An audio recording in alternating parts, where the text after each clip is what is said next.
and I had been waiting to, see God on the page. The reason I really wanted to make this video is because of this book. How we deal with the good and the beautiful curriculum being a family who is non-religious, anti-speciesist Londoners is...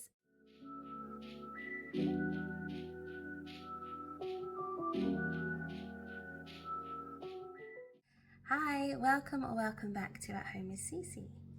I am Cici, mama to 3 amazing humans and, among other things, a homeschooling parent.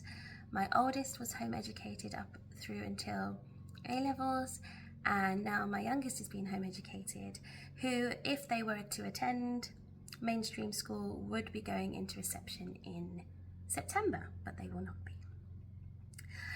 This video is going to be a review of the Good and the Beautiful Language, Arts and Literature curriculum. The Good and the Beautiful was founded and run by a Mormon and is American. We as a family are from and live in London in the UK. We are not religious and we are also anti-speciesist vegans. This curriculum is the opposite to those 3 things. So it is American based in that it has American spellings and Americanisms. It is religious, as I said, and it uses speciesist language that is very common in most literature and writings that you see throughout society, where the perspective is not specifically vegan or anti-speciesist. So that is normal. But this video is from the perspective of the opposite of where this comes from. I also want to preface the video by explaining why we use this curriculum, considering all those things. So up until, I guess, this year really, all my little ones' learning was created and curated by me, in that I planned, organised, set up, DIY'd all the activities, or bought all the activities and lessons. They weren't really lessons in the early days that my little one did. So just this year I've started to introduce more outside curricula. 1, to help me in my planning. 2, because there is so much out there that we can explore, and being a home educating family, we have the opportunity to look outside of our home, outside of ourselves, outside of the regular curriculums that are provided and taught in mainstream schools. So because of that, I wanted to expand our learning possibilities, introducing different styles, approaches, aesthetics to what I had been doing so far. And also just to see what kind of style my little one likes to learn with. I can't do that by just coming from my perspective, if that makes sense. I observe her to see what she wants to learn, where she's ready to learn, what she's capable of right now, what she can be challenged in, but it's still coming from me and my ideas. So having outside ideas and outside curricula, it helps our homeschool be more eclectic and more encompassing of variety. So that's the reason we use this one. Yes, so this is the book that we use. It also comes with booster cards, which are separate to the lesson book, or course book as it's called, and they just go over the new sounds that are being introduced, essentially. And it also comes with a book of reading books. Maya is on book 15 out of 20. Well, nearly finished. So that is what's included in the Level K course or curriculum. Level K in America stands for kindergarten, which in America is designed for ages 5 to 6. But just like with anything in home education, you go with what makes sense to your family in your home. And this level is completely fine for my little one because I had introduced her to all the sounds and phonics rules before this. So she'd been learning phonics and introduction to reading since she was around 2ish. So this level is fine for her in terms of writing and reading. The really positive thing about this curriculum, compared to me doing it myself as I have been, is that I don't have to think about this one. So if we don't have much time for our homeschool scheduled, sit down, let's do some learning lessons. If we have a short amount of time, then we can quickly do some language arts learning, some reading practice. If we have more time, then I'll do maybe some of this and some of the stuff that I prepare myself. But this is great because they call it open and go, and you really just open the book, read the lesson, go through the lesson, complete the lesson, and then you're done. Maya often goes through 1 to 3 lessons each time. Each lesson is around, let me find a page to show you that isn't messed up. Okay, so each lesson starts, there's the beginning of the lesson, for example, and then there's the next part, very simple, and the next part, very simple. Oh, that's the next lesson. So that one was just 2 pages. Sometimes they're 3 is what I'm trying to say. So lessons are 2 to 3 pages long, and Maya will do 1 to 3 lessons at a time, including beforehand doing some booster card work for 6 to 10 minutes, and reading one of the readers or one of the books that support that sound that you were doing in the booster. So these two go together. These are a little lesson on their own, and then you go into the book. And like I said, they're really simple, really quick activities in here that just support what she already knows. I think almost everything in this book, in the curriculum so far, she has been exposed to through the activities we've done before ever introducing this course book to her. So a lot of this is consolidation of what she already knows, or using that knowledge in different ways, implementing it in different activities, and using her knowledge and applying it to other ways of recording it, expressing it even, or and comparing it as well. So there's a lot of comparison between sounds that we haven't done, which is really, really nice. Like I said about the aesthetics, the images used in the book are either really simple illustrations like this, or they are beautiful paintings. Okay, okay, she scribbled all over this one. But beautiful paintings. Very similar style though. All the paintings are that style, so they're realistic, I guess acrylic / oil style paintings, but they're all lovely. And then we also have lovely photography in the book as well. So aesthetically, it's all very pleasing. It's a nice, the paper's really nice, the layout's really nice, the lessons are quite familiar and predictable in a way, so there's nothing overwhelming in this book, especially because this is geared for children up to 2 years older, or 2+ years older than Maya. So yes, aesthetically really lovely. Another positive about the Good and the Beautiful Language Arts Level K course so far is that it has encouraged us to do more reading almost daily, for Maya to do reading. So obviously I read to her every day, but before using this, we would read if she wanted to, and if you ask her, or often if you ask a child, do you want to read to me? They will say yeah, and then they will realize they don't want to because it's hard work. It's a lot of brain power.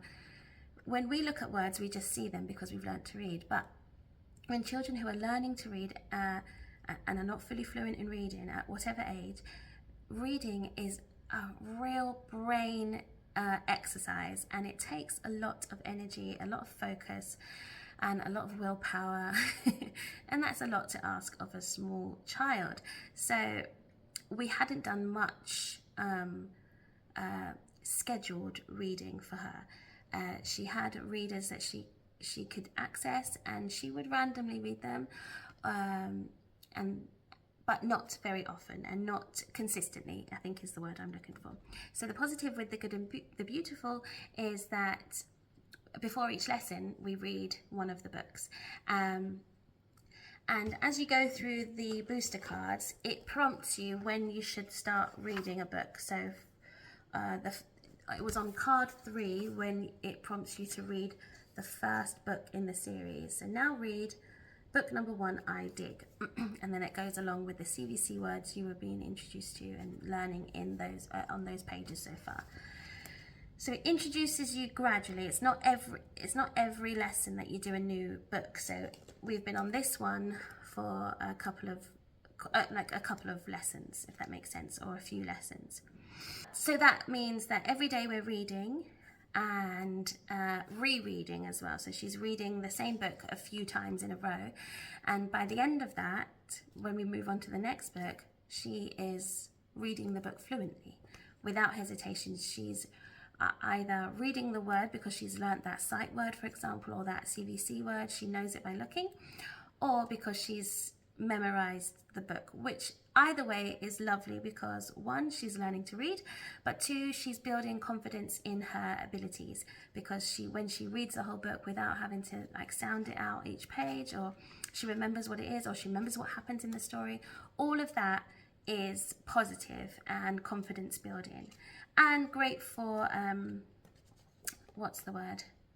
comprehension as well. So reading a book over and over, or not over and over, reading a book consistently over a couple of days or a few days allows all those positive things to happen. And even if she's just reading from memory, like she's remembering what the words were, how is that a bad thing? That's a great thing that she's building her memory as well, and at the same time looking at the words and recognizing the words. So I think that's a real positive. It gave us a push to be consistent with reading for Maya, and she has improved greatly. I mean, she's reading books geared towards 5 to 6 year olds. Okay, this the chair I'm sitting on, because I'm heavy, slowly goes down. So I've just built myself back up again. Okay, so another positive is because it's so open and go, because it's a homeschool curriculum, you can do with it what you will. Essentially.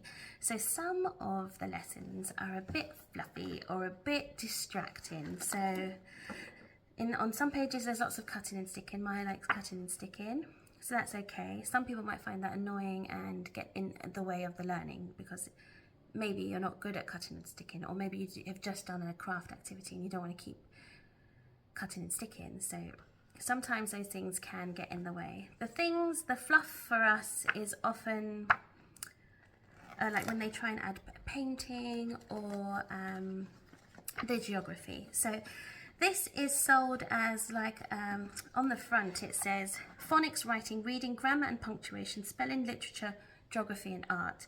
We have not used this for geography at all. 1, I think it's quite weak in geography, and 2, that I find we can do geography at another time. I wanted this just for the language arts.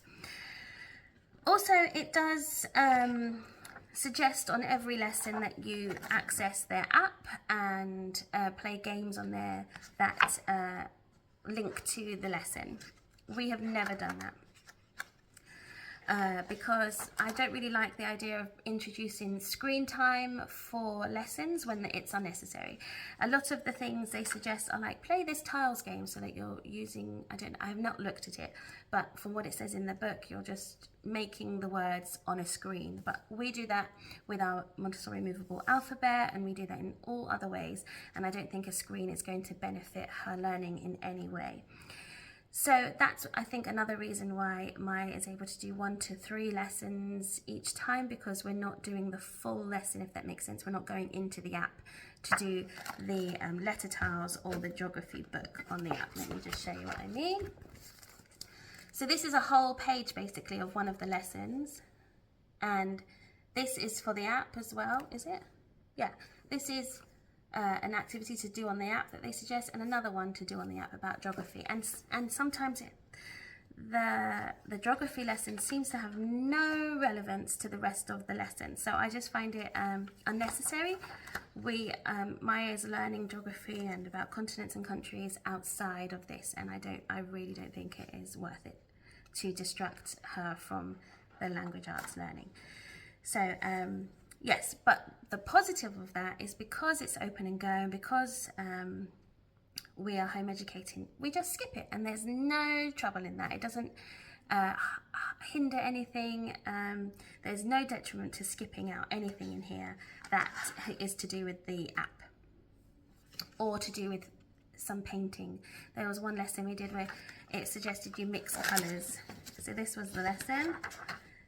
So at the end of the last lesson, it was just talking about how you add water or add paint to make the colour lighter or darker, and then it said in the next lesson you can paint your own thing. So that was the end of one lesson. The beginning of the next lesson was connecting two sounds to make the word, which one goes with which. And then the next page after that was paint the river using different hues of blue, which is a lovely art activity, but it just makes no sense to what we're doing, and it sort of brings you fully out of like our language arts learning setup. We're not sitting, we haven't got the paints ready, we're not, we're not ready to do art like that, and just for one small page I find it quite unnecessary. So there are things like that which, of course, if you skip that, it's not going to have any detriment to the language arts learning of the practice in reading, and that's also again why we can go through so many at one time. So Maya is currently on lesson 63 of 120 lessons, and this is the beginning of unit 2. So she's able to have got this far in this short amount of time, especially when we only do 1 or 2 days of sit-down learning with a curriculum like this. The reason she's been able to get so far in the book is because we skip the geography, we skip the app stuff, and we might omit some of the fluff. So, but she's still learning all the language arts and doing all of those lessons. Oh yeah, did I say we started in mid-February? So from mid-February till it is now the end of April, so that's April, March, so 2.5 months she's been able to do a whole unit in 2.5 months with 1 or 2 a week. So that's 4 to 8 times we've looked at this book each month, and she's been able to do it. Surely it doesn't make sense. Anyway, something like that. So yes, those are all the really, really positive things about this book, about this curriculum, and about this course. And the Americanisms, as in the spelling, and the religious aspects are also not a negative, and I'll tell you why. Firstly, the spellings have been so far not too many. The main one I can think of off the top of my head is mum, spelled M-O-M. So when we've been reading it, all I've said is, that's just how they say it in America. And we've been to Canada and we've been to LA. So Maya is and she has looked at North America and all the continents. So she's very aware that and even at home, not even at home, and even like between us, we make silly voices and do funny accents. I have a northern accent called Margaret that we play with. So when I want to distract her or encourage her to do something else or explain something, I use Margaret. And often when we're sounding out words like bath, B-A-T-H, for an American or a Northern English person, for example, they would sound it out phonetically as it is spelled, bath, or bath. I'm sorry. But for us Southerners in London, we pronounce it b-arth, and R is not really a phonetic sound, really, that is taught with that dialect. So when I say, well, that's how Margaret would say it, bath, but how would we say it? And she would say bath. So she understands the difference between how people speak. She understands that in America they speak English, but they might spell things differently. So it's not a problem when we can just easily say, oh, that's how it is in America. She understands, so she can read mom as mum. So yeah, like I said, it's not a negative. It's just how we deal with it, how we go about it. We just have to talk about it. And the same with the religious aspect of the curriculum. So for example, this is right at the beginning of the course. It's just one that I've remembered because I was waiting for it because, you know, it was the beginning, the lesson 3 where this appeared, I think.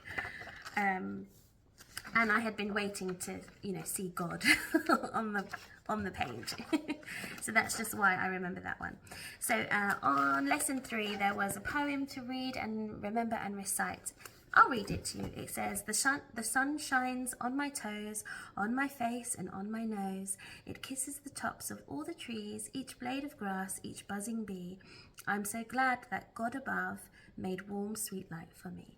Really lovely poem, and it's written by Jenny Phillips, who I believe is the founder of The Good and the Beautiful.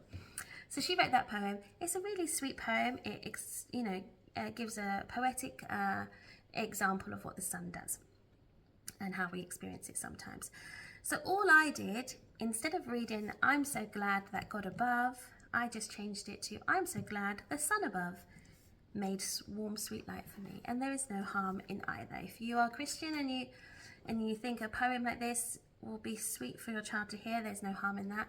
If you're not religious and you want to say the poem like that as written and then explain, that's what some people believe, that's fine. For me, I wanted to make the poem, because Maya would be reciting it as well and learning the words. I don't want her saying I'm so glad that God, because we're not teaching from a perspective of I believe in the Christian God. So to change it to I'm so glad the warm sun made I'm so glad the sun above made warm sweet light for me just makes sense, and it's so easy to omit that stuff. And I think another positive thing about The Good and the Beautiful is that they make it easy to admit that stuff. It's not like it's hidden within things that you can't escape. When it's a God thing, it's very clearly a God thing that you can overlay with secularness or rearrange how you want, or are able, because it's so clearly there, you are able to discuss it. And that brings me on to discussion as well. So the reason I really wanted to make this video is because of this book. Because up until this book, so this is number 14, sorry, we've just been going through it, as I said, omitting little things or like switching things up a little bit.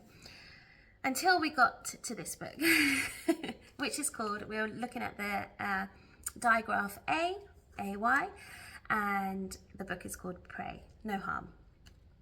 And then we went on to the page, the kids pray to God. And I'd never said that to Maya before, that people pray to God. We spoke about the word pray, and I think we've mentioned it before, that people, you know, wish and hope and give thanks to things or people or whatever, but we've never said to God. So when we got to that part of the story, all I was saying was, wow, look how they're praying. So she would do the pose, and I said that some people are Christian, which means they believe in Jesus and they believe in God. There are other religions like so and so and so, and they believe in this person or this prophet or these gods. And I said, well, who would you pray to? If you wanted to be thankful, or if you wanted to wish for something, you could pray to somewhere. You could pray to the trees, or you could pray for your friend, or you could pray to the universe.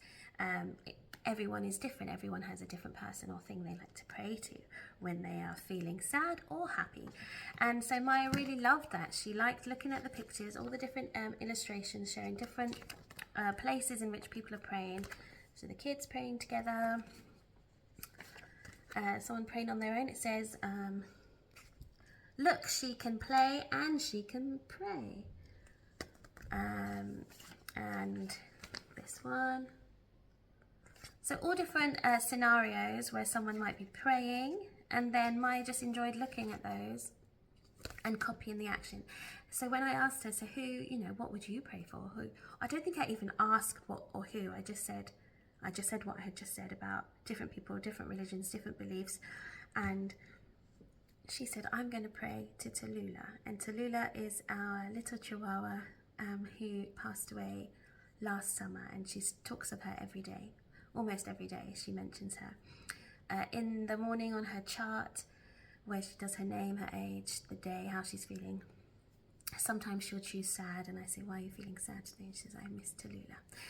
So for her to show her understanding of the word pray and what it is, to pray to someone who is no longer with us, I thought was really beautiful. And I find there to be no harm to her in expressing that and exploring that and understanding what praying might be for someone, and what it is to other people and how other people do it.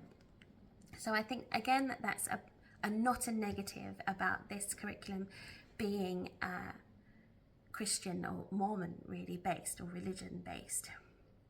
I'm going to say that that is my opinion specifically to the good and the beautiful, not Christian or religiously based curricula in general. I haven't experienced much other religion-based curricula, so I don't know how other Christian companies do it. I have heard stories where it is embedded in the language and in the activities and so on, so it's hard to omit it and it's hard to steer clear of it.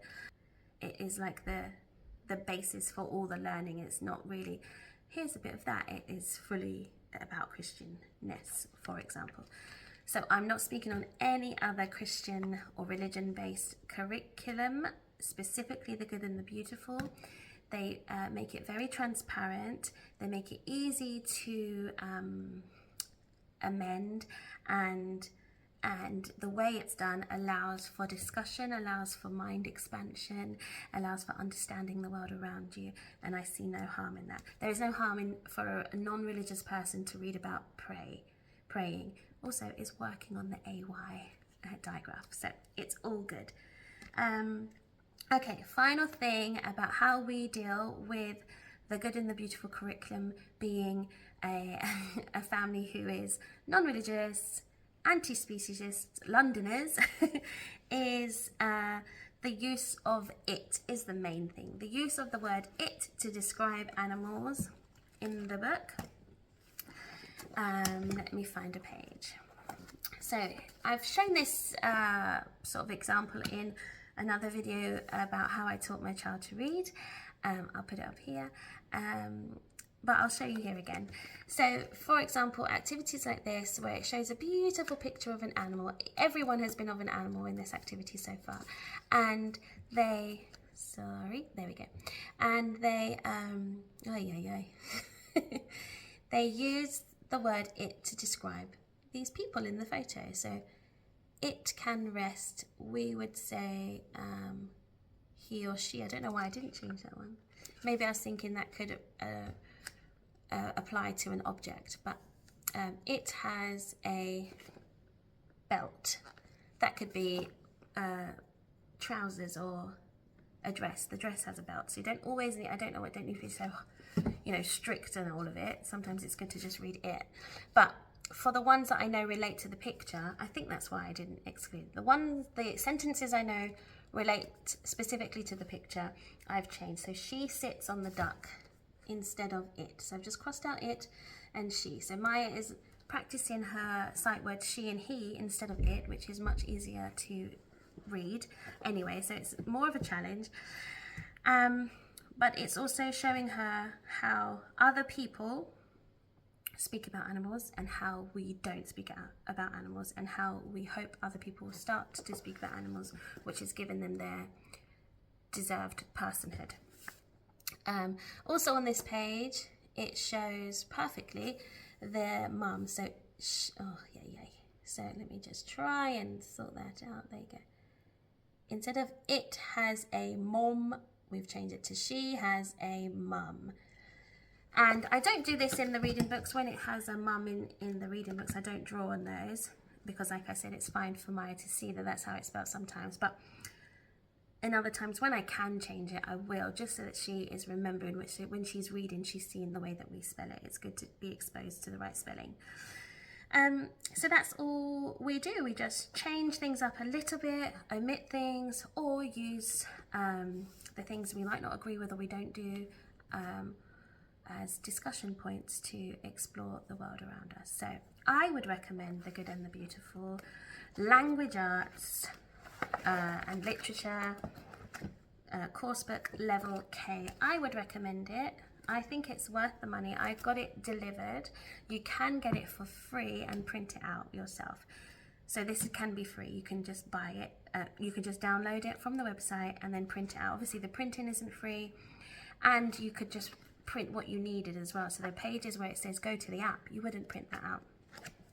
So it's really good value for money. This specific course book, this specific company. Okay, so I'm just talking about Language Arts and Literature level K, The Good and the Beautiful.